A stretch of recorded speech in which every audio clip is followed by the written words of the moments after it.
mu bi. Electoral Commissariat to amanyoko ahodo nyina nim sa afia bato no esunsun so sra da se wo nyintum sa ne baya ade asundwie ebebo me. Na Ghana Journalists Association ko no so cheso mo ne abato commissariat penifo ya adwene a enye ye so omaye omadwene se krata accreditation a omo edebema nsantwefo no omo eba besem bebi a wo betimi akọ bebi a wo ntimi nkọ nsantwefo ku batan cheso mo no mo ya adwene nye yi. Na Flormantemu an Electoral Commission ebo maniasa enai abato ampeso besa enum bi wo hono mu a ewo no enkrata ya sa ballot paper de beto aba no ewo de no akwa atwe kakra ya dembe kwa afumantem no mpanimfo mo hwe bambo wonsensem so wa afumantem no akasa de afa bambo nhyehyɛ ya wono mo aye ma ye de ekwa akoto abai. Ghana Journalists Association also de ababa to dwa atrasa na centralfo bi no mu a one machase akasa no wo kyerem sa abato no yebeto no emprenu aya na mienu suo no wo basra sa kasa no enye kasa pa abzanfo nyumaku akese wei ena eso ya sinema wiai Express Group can who be 21st clinic in so ya sciatica expert 3 herbal center woman of the 3 core capsules aso ya sene Sompa chade afin so ya bache o ya fa wo de bra cloud internet ya damu ase mizo 105G ya damu nyina mu ase sadane gira nyina no moso ya sene na ya de kase ebo emu hwam ebabesom asomfo banu na fie awiai ya tena se bakankan sem yi don hwere no anase merite no aduonom so adiama o akosua aje wo kwade aboate ni medin awie mene nana ya abo amali bia boga ensem abzanfo yen share ensem na sem famfiri abato a ye bobo en wa kwakoto no don fo ya dom a December boso me de toso enso na je se okay kan ye mesi ani a kono sananu munsia no akanefo no ben wotwe na je se Ghana fo ye bobo en wa kwakoto aba na wotwe ye kwako ram me da e kine memene na wotwe so na ye kwakoto aba no na enu ebeto dwasa mnyoku awodo no empenfo no musia e wo enkrapompene mantemu a omo ade omo nsakoko hyente ase apamase se sani abane besi ato bia no ekoma wuo anko amawo obehwese oman no obaji ni ebeko bia tomu na asundua yetimuo no yakoso akutekute musa na enko yese bia okwa akohye wachitafo kutu pase omo mama ene nsekan so a ebeko akowiase no oman no asundue ne yekwa akose no na eba aseye no na Dr. Mohammed bin Chambasia oba bibrema say African Union High Representative for silencing the Ghana kuno wono ene dano de atugase obesre Ghana man se ne ye nimfie bebre no enye wei sabre wei na ye ba bese no wogi Ghana fodi enim entutuya empenifo di agu akwam no obesra amanyoku ahodo no se enmom nye ne saso mo kwa akwesere oma no no mo aba bemunemu na wumutirim se ne enra omo nyina to santene edu babi we chia ne nuansam no mo edidi nkomo no ogide warehemu se omo ede saade no na bekọ abatu num na yefiri abatu num asomdwem no man no yato akoso a afi ntuma papa ede efra Dr. Mohammed bin Chambers. In 2020, Ghana's otherwise exemplary electoral record suffered a blemish with some deaths in a few constituencies. Once again, the opportunity is presented to prove that Ghana's leadership role on the continent is deserved, that Ghana can deliver violence-free, credible elections. Already, the eyes of the world are on Ghana. Sub-regional, African, international observers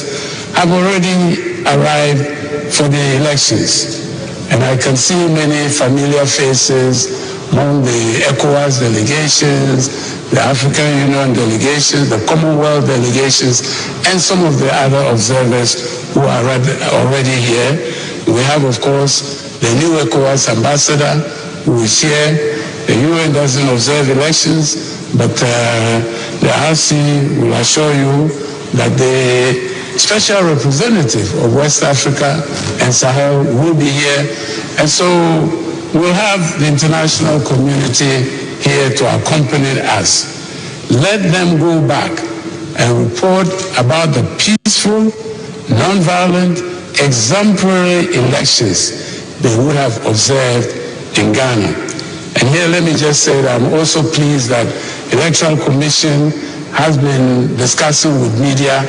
to allow them more access at constituency level so that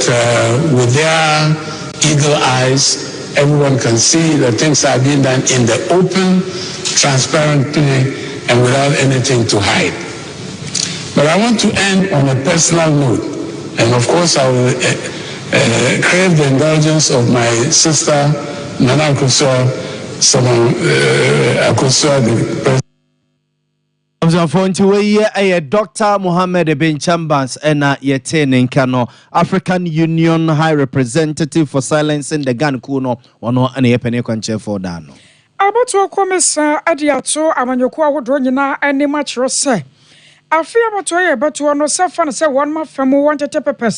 one found sunshine, Kimmer, and Nina, Sontra Safi, once what to a buffet, one more pepper announced quoting Timbiano, was sitting in an about to commissar ready pa. Sir, I feel baby be a pepper, Yamagana, Sunny Bayer, now about 20 about to some Jimu. Now so Yaka Fakasianwa, Ejina Manyoku door, and a one more pretty to me, dear, a woman Ghana emu. Woman summer, one back and a woman, sir. What do you think to Munkrata so sunny and they one my year one Kramantamu? Now, woman, you not dad woman, sir, I shall some Japan was no. Wabasra, sir, and Yajumasa. Now, woman for Sa when you so and say, one much it have for you now, sir, a fee, Yapasum Jie. Now, soon to know about 2 on soon, son, swan or sunny baba. See about boy, we as a party, a and as a party, be there doing Kunimuno. Wabasra say, oh, when you to Musa, sunny baya, and go for a team come be an my gun, assume Geno. Ah, Mamma Seno. Now, Panipaya Electoral Commissar would dear any Mamma Jen Mensa, one no and a cassa, young Cramantemo bra. Now, Amanyoko dwelling in Ada, I don't say, I shall soon be a Pamasi. The act of signing the peace pact is symbolic in that it signals to all citizens and supporters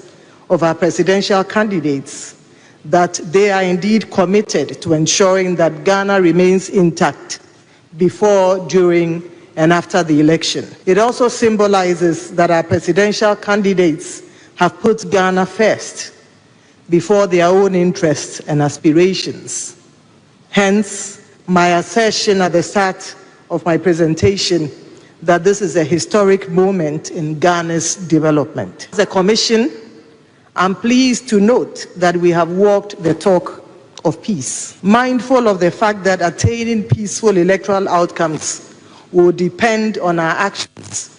We have right from the start of our electoral processes consciously operated and carried out our activities and conducted ourselves in a manner that would ensure peace before, during, and after the election. In doing so,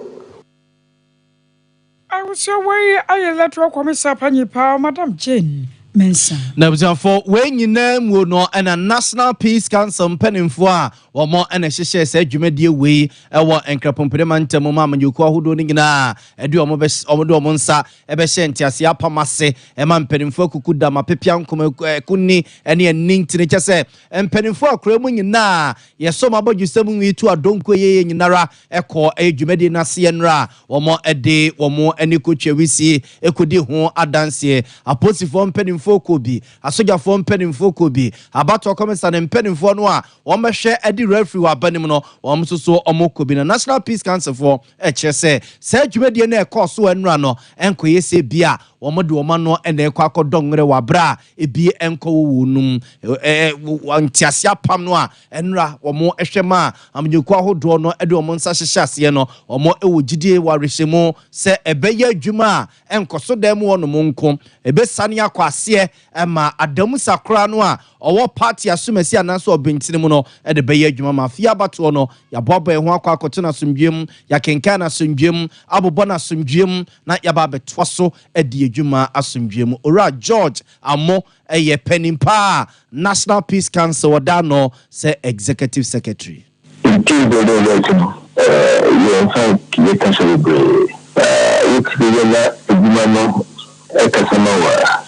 This everyone was so good since the Casaba, Edumano,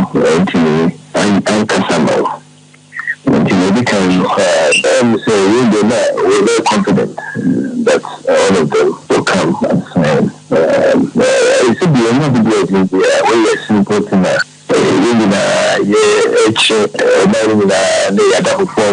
Outside the country. But truly, Ghana has come of age. Ghana soon be on the original. Until some of course, can say. Because we have highly reasonable leaders in our country. When we get to the crossroads of leaders in our country who are leading our political parties, who are able to rise up over the challenges in our ability at every point. Yesterday came to light. Once again, we say we are leaders more let's say maybe say before na say so no channel. And the thing say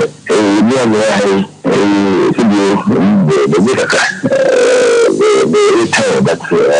close to my retirement. Who the future that we are all trying to build today have the greater dividend for them than they have for me and for more original presidential some the catch someone say or more as we go by or more for sourcing into the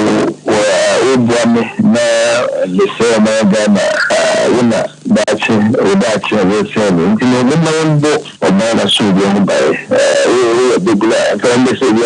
program for the youth here in Accra. Really good. Sompa.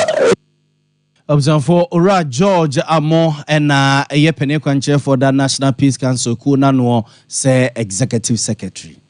Near teacher said, no call Flomantamua. And persuadable said, no be one more electoral commissioner Pepper said, the Babatua Buffino, a B and so one more so. Where I get to North, Abatua and Persuaso Qatar, a whole Central, whole and a fay whole West. Where any Abatua and Persuama Kumaku and Num, ye electoral commissioner, a bomb and yes, a woman, no. No one more so ye and tea. I was an enriching yatano. Electoral commission sounds so then Shama Pegua Quem, nor some persuade would weigh 1 month sa ever to me. I can't dear. Now I can't be tea. Ama was sir. Amanyoqua would run in us or be often and them Sydney Embra. When you're crying any pammy, no, ya bet me about Jana name. I want me a ya bet me apprentice a ballot pepper see. I fear 1 moment so called quantum cora. I wore a yam rascal jar of femina fay, Mampanini diano. Woman swamper yandy pammy, no, sunny baya. Sanam si for na bedding one dance here. Sa ye printer person no do say, and a dear corsa and persuano so.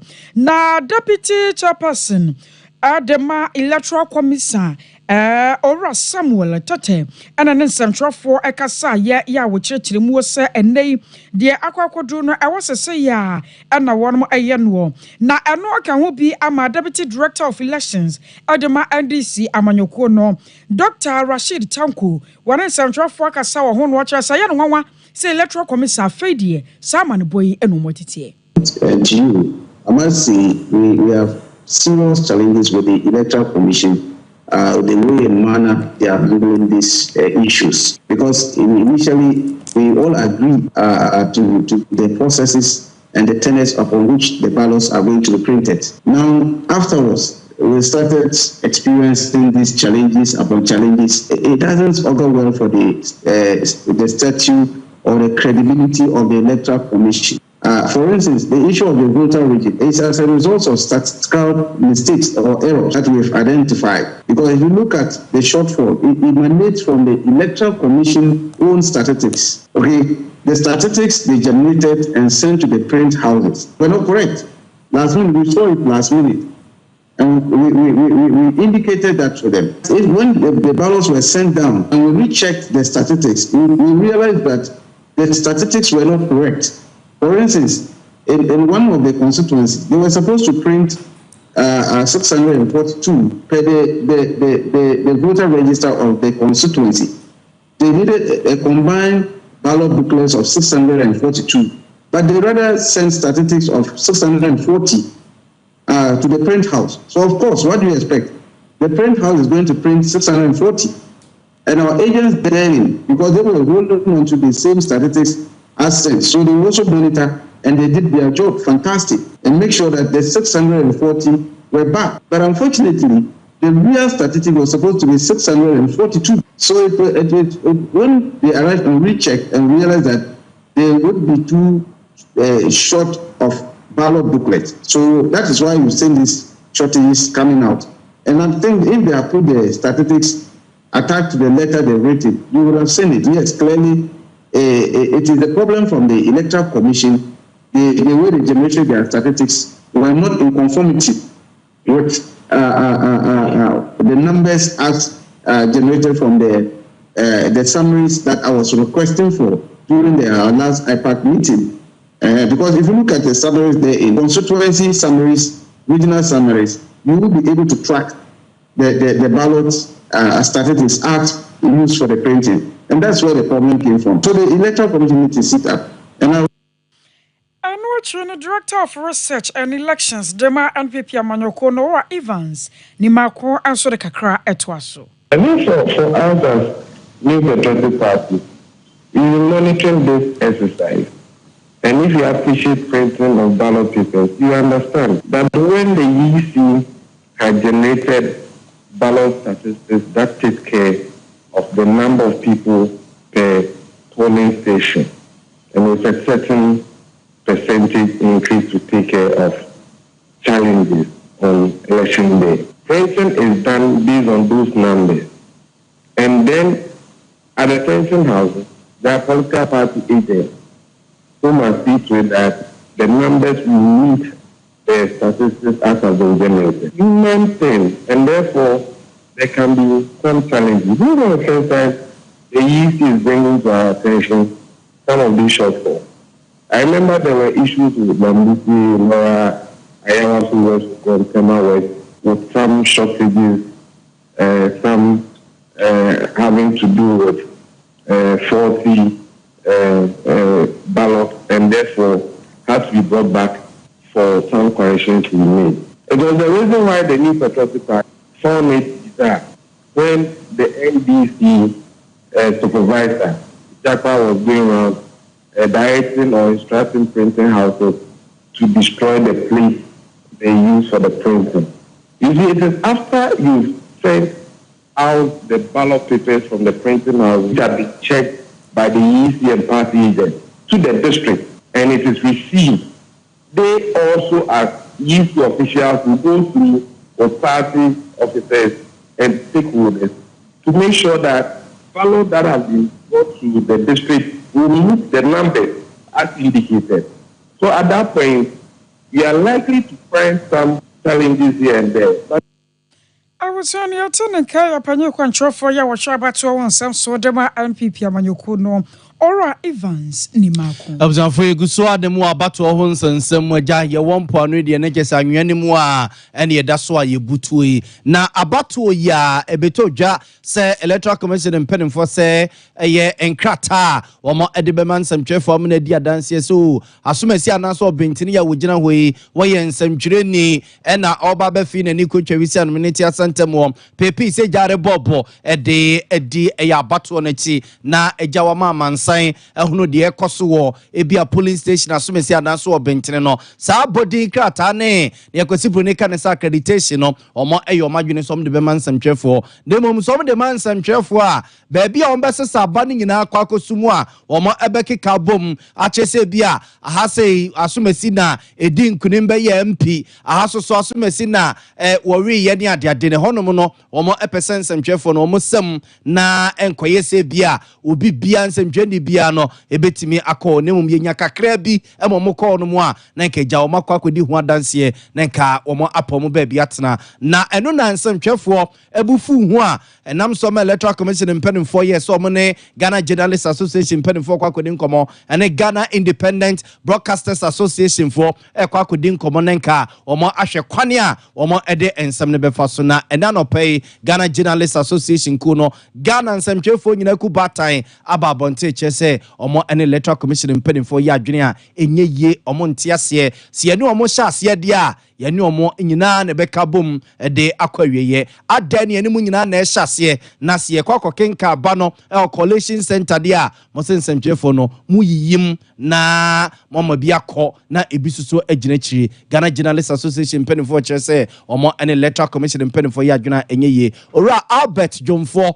ene ye panimpa eda ensemtwefo kubatan kuano. The EC must give unfettered access to the media at all the levels of voting and collation of ballots. The parties agreed that TJ and Giba should present a proposal to the EC on the way forward, which we are working on as we speak to you. We believe restricting access to the media will not be in the best interest of transparency, accountability, and access to information, which is always a major partnership essential for these elections. All the members of the media coalition are the professional bodies of the media industry in Ghana, who represent the interests and concerns of media practitioners and media houses who were surprisingly not invited to the said meeting. We have come to believe that was deliberate rather than inadvertence, as the police tried to avoid our role, eagle eye and agility to protect and promote the interests of the media industry. Observe to weye ayera Albert Jomfo weye penimpa Ghana nsantwefo kubata nyina wada no se titreni. Ano achi no yera Albert Kwabena Jomfo to so achi mo sanda nsantwoni ba kwa wodi ne dwuma ewo ntumi TV ya na wo ba asem wa posifo kra na no da wokokwa kire no no nyame anim ne nsam no entwa yie kra na wo besre nsantwefo se afi ya abato afi akaka kuma bi ne ato aba ewo magana mu yenya se yensam kae bi wodom a eya akwa gina fa saase ye do party bi anti no na ye kan asemu ase ne be na be party ne de na party foforo de akasa de atia no wose sansam no ansam twofo binom wo moya mo mani akira wo mani nton no ha dwene na wode wo ne be se edu de no na ye mfato ho sa abato da no eye da ba ko pe December aboso de to so nso ye nyame ya domu a wachina na watwe pepepe so ane yeto aba ejiso obi kwachina baabi no okoka nsem tu mfuturo de guganafo ani a obesere sansem no nsemtrofo me yefa ye ho angigimsa. As we head towards the December 7th elections, we admonish media practitioners to avoid unsubstantiated and inflammatory comments that could spark tension, violence, and breach of the peace. Also, we should not give our platform to political actors who may want to foment trouble. We should be professional at all times. Comment of Oyineba Asiedu of Untumi FM and his arrest by police. Colleagues, still in the Ashanti region, we are aware of the arrest of Oyineba Asiedu, a program host on Untumi radio and television, for making unguarded comments about voting in the December 7th elections. He has suggested that voting will take place for some presidential candidates on December 7th, with other candidates having their turn at a different date after December 7th. That was a reckless statement, and we condemn it in no uncertain terms. The role of the media is to inform and educate. It is never to deceive and distort. That is why Oyineba Asiedu's comments are an apology to ethical and professional practices, and such characters must not be allowed to sit on radio and television. In fact, Untumi Radio TV in Kumasi has gained notoriety for unprofessional media practice, and we condemn their acts of professional misconduct. We urge the National Media Commission. A Ghana Journalist Association in Central Phone Kabukoya or my Ghana one more president. Ora Albert Kwabena Jomfo. Observe yemfa mo enko bambo mwen tutuya ya posifo ya soja fo ne Ghana National Fire Service ne prison fo no wono mo eye yakopon ya domo a memene da ebe ne na wotwe so abato a Ghana fo ye papa ho ne lazy ebutu akwakoto no na okọ afumantem ne mu a empenifo mo hwe bambo won sensem so me kire aposifo a ewo afumantem ne mu kire se entutuye bia wo so mo de gu akwam bia no wo mo ede egu akwam afumantem ne mu kuta empesua bensia ena mia hodo a wo mo ebeto aba ewa afumantem ne mu no eye 830 ewa hafumantem ne mu nyina wono echese emrantewa aposifo prison service for fire service for omunuanom asogafo a also omukeka omubom no mo edeyire bambom no wono mo aye ombesa so nya omunuanom bi kura free nkran a omo ebeba be piso ewa hafumantem ne mu a ne nyina eye sene ebeye na asumdwie womo ede beto aba ombe kenkan na omabobo no man na da so akuta na asumdwie mu inspector Kojobu ache wona ehwani amansa di nkomo ema hafumantem ne mu posi adwuma no ochechensemu sei ekire yen BSM penifo de bebebo ama batu asumdwie ebekoso no mutumka se meka ne dwam se penifo e de aba se de iguso se de sitie no ye patrol teams ahodo bebree so polling center bia no benya nipa ba ko no begina ho na obehweso na se ya bi so okra bi ani mienu kase mienu na ba bi flash for ba bi nipa bi tu se omutimi bi mra ne hye omusem ye de omupe ho nyina ne begina no mienu se da ba ho bambo ne betimi akoso ebi wi kire no yenuanom fire for prisons and immigration for be kai nyina ye ho na ye timi akohwa abato no so tire ne ebo timamu from kai ne se wo ko police center na se ye police ni gina ho na ye fire ni a otise police ni pe de be sele setima mufu nyina mfansho no nsam sa ahubambo ye nyina na ye bo ye wi a na ye no asogafo ankasa so beboa ama sebi ahubambo na timi akoso ntu ho centers ahodo bebra ye wura dan para sa de police fo ankasa free kan emtina kase abesa hanu asa be kan ye ni a ye wo hada da no ho ye no so ebo ama ahubambo nsi na timi de akoso nti makase abato we ndi police fo ye ni agro na ye mu bia so kwa amon famra na hye nsem enya de openti ahobambo nsem de minua ejina mu pampe na no na ye wura kofu jo jampare e ka bibi se da bi e ba na sa ne nipa bia o ma gine se ye kofa boss de tie ni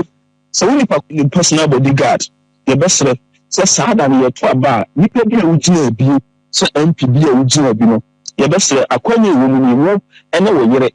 ena mo kwan se mu bi mu bia no aba se wo be chia bodyguard owura mu bi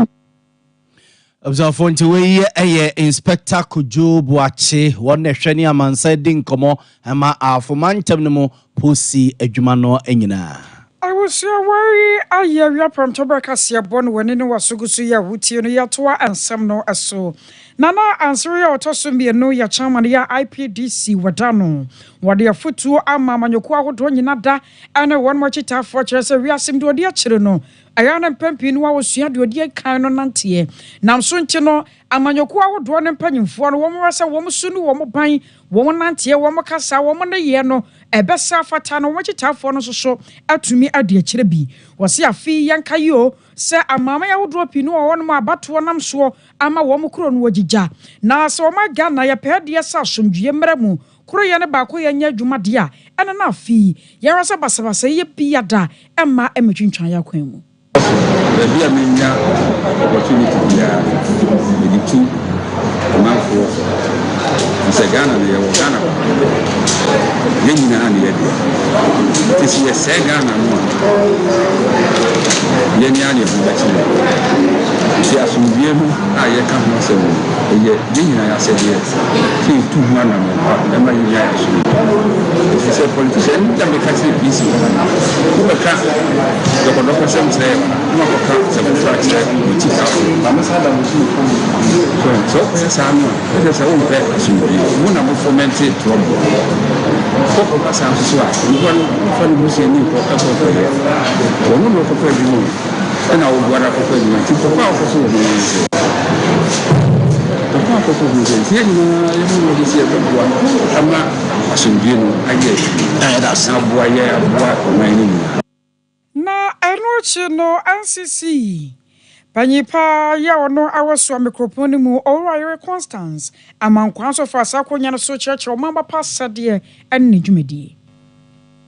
Taya anasa etirimupo a eteye chire eyetiawa kabi mamenka bi amemwo sebeye fe sebeye munti ase beye adwuma na nkwaye se nipa no owa chirichiri baabi ene wo kana se sa wote ye so wanti sa wote ase so wanti ase nti NCC fasa akwan so na yede wona eto aba ene ne ye beto aba ama no no ya kan wonom abom anase wɔn mo adi ahyia na nea yɛbɛto aba ama no nea wagina sɛ yɛnto aba ama no ɔnkyerɛ n'ani so ade hu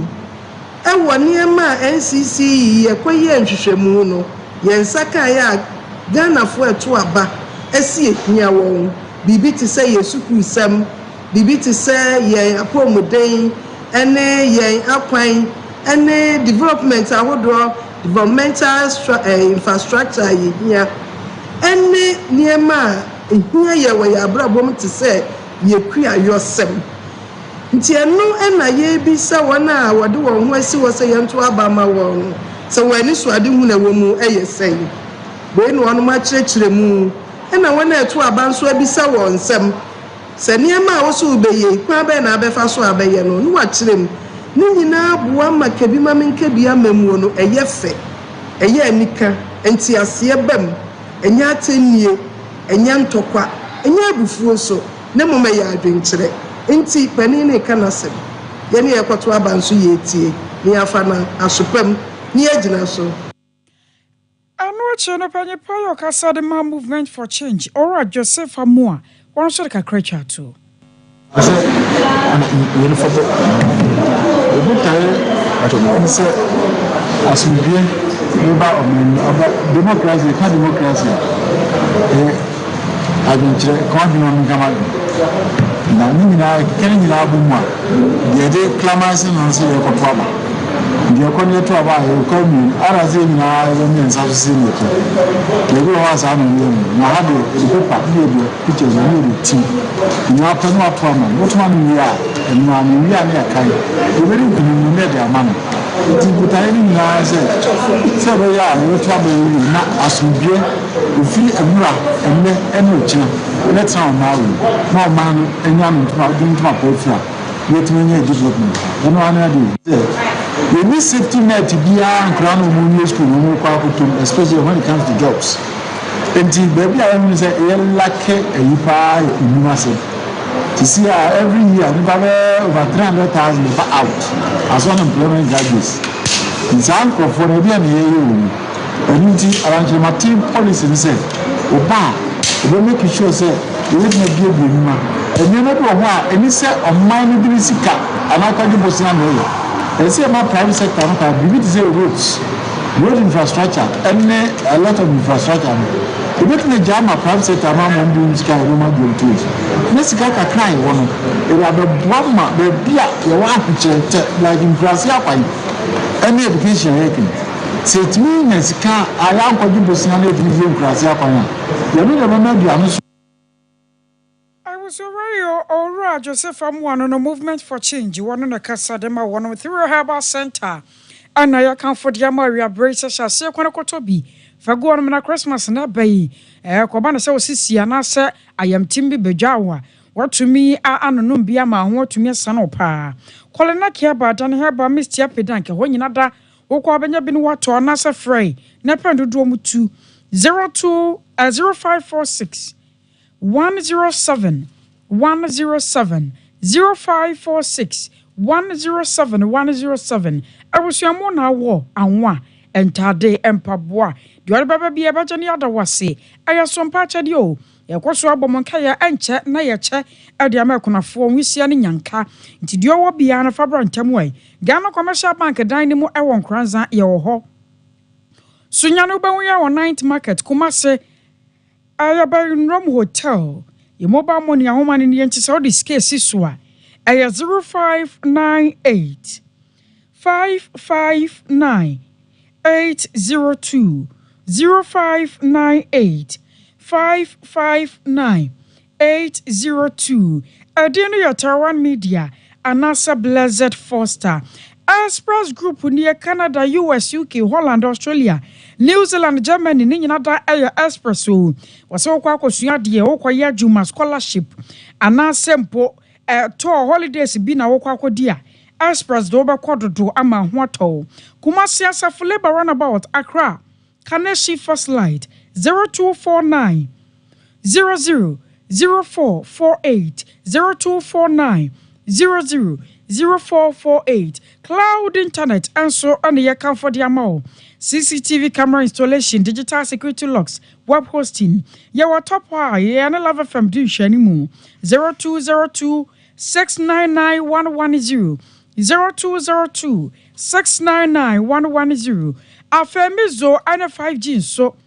Yadamosia and Santa. Ayanodia wadi wom tia pojana na naso. Wokwa Sean overseas Johnson manager Daniel Hobenya Binuato 21st clinic yesiatica expert oto asintina twinwa de ba na amro mu emoto twinwa mo hyehyewe mu tutu kware na wonto ase emfa emawo Kumasi wa Sean overseas Johnson yeben Alpha Radio oboase council quarters Accra Dome Market Sunyane Enkwaza Tachiman 0540 311311 0540 311 Yenyina wasway na na hotel emrasisia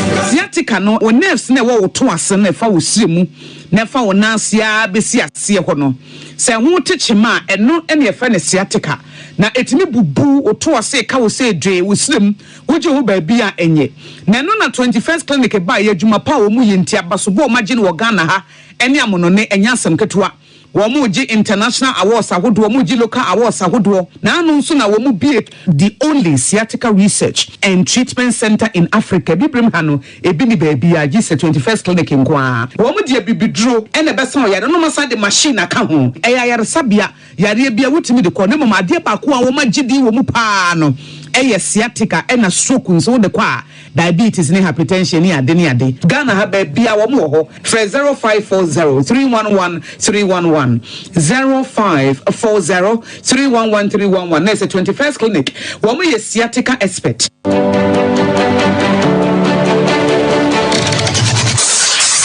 Introducing Mixer 5G Sparkling Drink, a whole new refreshment in a can. Mixer 5G is a tasty non-alcoholic drink. It is a perfect companion for all your events, including parties, weddings, and funerals. It is made with green tea, ginseng, guarana, grapes, and grapefruit. Get refreshed with Mixer 5G Sparkling Drink. For bulk purchases, contact 0246 270 221. This advert is FDA approved.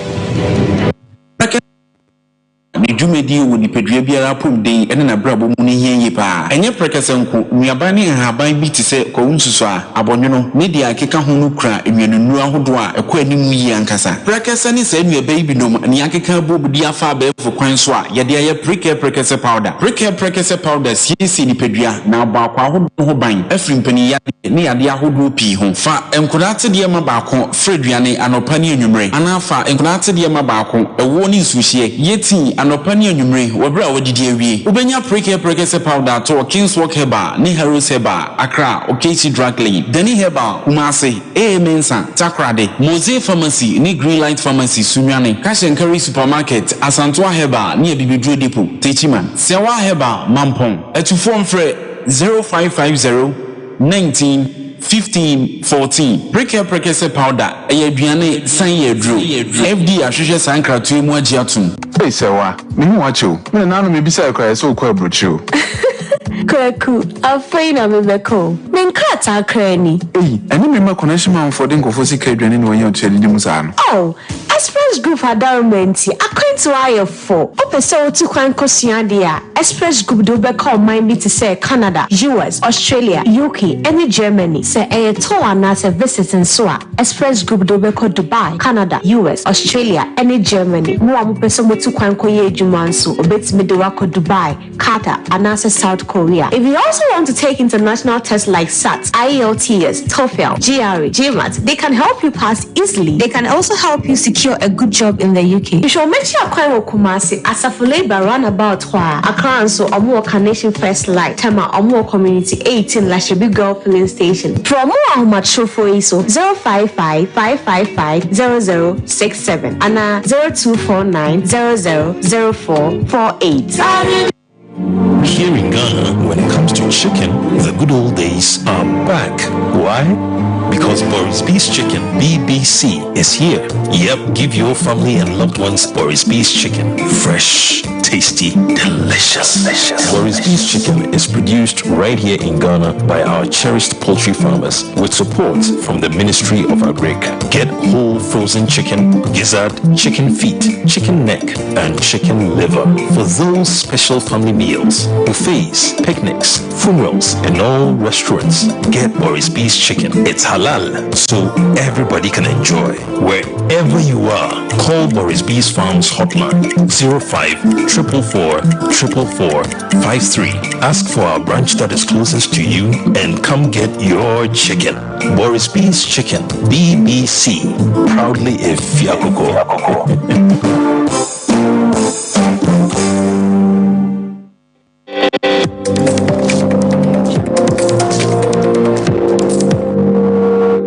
Sompa TV, Emma Akitiapa. For a so mama kwaba bioba Sompa television ye we prem to breka sie eso yentwan sam no so mamo na fe yemfomo enko galamse nsemo na forestry commission mpedimfo na ekire se afia etwemu 2023 no galamse fo a omo ebora ye kwaye bretu ahodo mo ekobu nua kosensa se kosensuo no emu ba ha nwotwe eno mutimi mantamanto mo se buru nyankoko omo dagya ho a omo ade omo ekogegyina emra no opane kwanchefo a woda forestry commissioner no ira John Alote and this answer to Jawabra forestry commission impeding for be omo nhia mo kese bi e Kumase fumesa na omo dwendwere eku no enkanko ehu a ban on illegal mine. It means that it is already banned. So illegal mining is not acceptable. It's just like asking what do we do about armed robbery. Armed robbery is a crime. So illegal mining is a crime already. And so we are not going out to ban illegal mining. What we are doing is to flag them out of the place. Since 2023, the Forest Services Division, with the support of the Rapid Response Team, have been able to step up law enforcement and arrest over 800 illegal miners, demolish numerous illegal structures constructed within forest reserves by the illegal miners, immobilize excavators, and seize and confiscate through the courts some vehicles that were found in the forest reserve. Other equipment like the notorious champagne machine and pumping machines, electric generators have also been seized from the forest reserves. While we have been able to flush out illegal mining in majority of the impacted forest reserves, we still have a few areas where we have been unable to flush out the illegal operated because they are heavily armed and all are in large numbers. We are still making efforts to secure the services of the military to assist in. Observe Ora John Alote ye penekwanche for wada Ghana Forestry Commission ano na science mu we ye course no na Ghana Institute of Foresters na ekokohia ye ofumeso abonten so no mo dwendwere ye kwaya hodo abefo contemponim de kwan so a ye de ebefa na penekwanche for a wada no se national president Dr. Abukari ye Natongma na nensemo no so edisoso ye is that we are a professional body, Ghana Institute of Foresters. If the government can invite us to say that, look, this is your area, your discipline, how can we do responsible mining? Then we will sit down with them and disagree to agree. Then ask them to make us part of the structure so that we will monitor, evaluate, and give the government the feedback. We stand a big chance of being implicated by European Union. We are a signature to voluntary partnership agreement. They've given us more money that timber should come out from sustained managed forests. Now look at the pictures that are going. Who will say that our timber is? Observe we a penny kwanche for Ghana Institute of Foresters ano. Na Kuala Koko Company Limited, penny kwanche for your managing director Ayira Emmanuel Atta. na wabo aban na baso ye papa achiro se na moto sonko a ene wato de afa koko ho so apagya koko buomu no eyade ebebo ye papa na ama won mu dwumedie no atumi akonkan ebra panyi kwanjerefo na wo kasa no sei ene wo kan no kasa aban no ya ade abawa ama koko na ekrofo gram to ekoso do mina abafo efise bo no aban dia ama amafiafo ni achi ena amo musa pase fa koko emre yen na aban ni nya mfaso ko be bi tse ko ni bo a yara bo ni ko ni bo a bo ni efe enti se we wa bi se obeto dia ko okra wa wo to enti amasmo ene dia se se dia abafo ena koko bo no so ewo department a o so so ni kun small ene ho a o nem ho a o task force project enti ko di tu any task force na djuma abwa ma small ene abafo na anu national president Adema Kuyapa Cocoa Cooperative Cocoa Farmers Omo Marketing Union Limited no Ora James Ajekum Kwati wono so de kakra etwaso ya transie mu se yanya no abano a yen sakan esi etimi dandan na no so yekokoton ye friend belu adisi sanse hu se ye na sa ya ma yisika ikese e biafo no so etimi li anunti ene aye sa adisi se ekese ye ko belu adisi yetu anamo na yadimfie mu na esi yesu afi no le dresika kakra to ai de chase aye mu fibu ye bra no a ajadufuo be ana beto ene fa na ibenya ye market ana se be ye be pa koton ni nyina no ye ho nchise eno ye chase ye ho nchise ekosi se yede fidie na nkasa bisuo yede dan na nkasa bisuo na ya jise fidie nyina na yefiti ase na ya ya fi no ya chase no million num na yede chase e 5 million Ghana cedis tane se ni me twa e mo sia me ntimi amo e mo kan ye kokoro no kra na ntimi nyina sanse ye be nsuo edi akoten wo iniya awade de ma edi akoten wo ni nyina edi esi ani so se e be ho ban I was your national president Adema Kuyapa Cocoa Cooperative Farmers no Ora James Ajekum Kwati abzanfo ye nyina we so na wie ye nsem we baba no de ba be som no ye mfa mo nsia ne en sori e ma